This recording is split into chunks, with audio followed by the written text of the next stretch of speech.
Something I think Purdue did an incredibly good job was for me personally in learning how to articulate our business, to understand the problem of the end user, to start with questions, asking what's working, what's not working, what could be the best case scenario, and could you use this solution that we've provided to actually deliver this to you.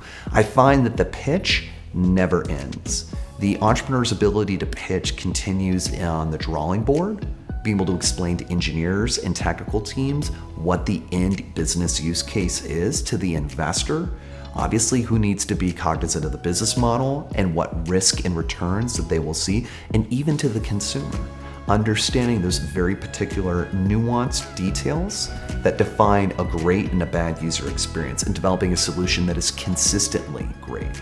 In our business model, a closed loop subscription model of seed pods, we ensure that the seed genetics work very harmoniously with the environmental conditions that we are deploying in the field. And there's so much possibility of what this can be done. Imagine a seed company's ability to know what flavor and taste satisfaction is in real time and on an ongoing longitudinal period of time. That is incredibly valuable. Imagine if your healthcare provider can understand the amount of anthocyanin or secondary nutrients such as antioxidants, which have immense health benefits, how much more informed of a decision they can make for you and for all people when we understand food's potential as health, as we embrace it and we make it available to our users. My advice to aspiring entrepreneurs that want to develop a business or even a business mindset is to start with the problem that you want to solve and to understand it within the context of a broader picture. For most of the time that we've grown this business, there has been an increased focus broadly in the industry to develop bigger and bigger and bigger vertical farms, yet very few of them remain in business or even profitable.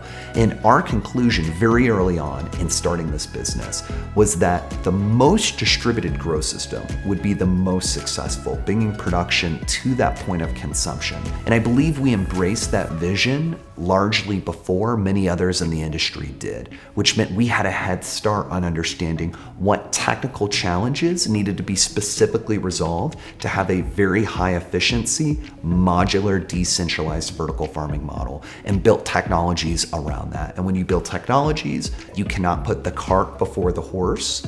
In our case, you cannot put the seed pod before the hardware growing system or the software before those necessary two steps. We had to spend a great deal amount of time getting the hardware right so that when we began to develop the seed pod, the consumable that supports the business model around the hardware, we needed reliable hardware to have a reliable consumable relationship. And once we developed this relationship, we could leverage software and its ability to maximize that relationship, to learn from it and improve it over time as there's a greater amount of user experience that gets better the more the system learns from the individual.